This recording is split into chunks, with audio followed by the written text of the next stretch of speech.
तर नमस्कार, जय महाराष्ट्र विद्यार्थी मित्रांनो, पुन्हा एकदा स्वागत आहे तुमचं आपल्या यूट्यूब चॅनलवर। तर आज आपण इथे पाहणार आहोत सेमिस्टर 1 म्हणजेच फर्स्ट टर्म एक्झाम म्हणजे सामायिक परीक्षेचा पेपर।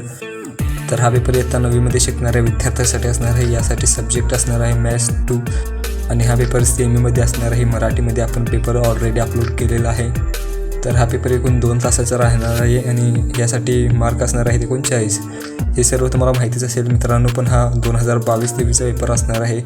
थंबनेलवर जरी तुम्ही 2025 पाहिला असेल, परंतु हा 2022-23चा असणार आहे। यामधील भरपूर असे प्रश्न तुम्हाला यावेळी पडण्याची शक्यता आहे, म्हणूनच तुम्हाला हा पेपर प्रोव्हाइड केलेला आहे मित्रांनो। त्यामुळे जर का तुम्ही आपल्या चॅनलवर नवीन आला असाल तर चॅनलला सबस्क्राईब करा। व्हिडिओला जराही स्किप करू नका, पूर्ण शेवटपर्यंत बघा, तरच तुम्हाला आजचा व्हिडिओ कळणार आहे। आणि मित्रांनो, या पेपरचा नक्की अभ्यास करा, नक्की तुम्हाला यामध्ये प्रश्न येतील। तर चला तर मग जराही वेळ न घालवता आपण आजच्या व्हिडिओला सुरुवात करूयात।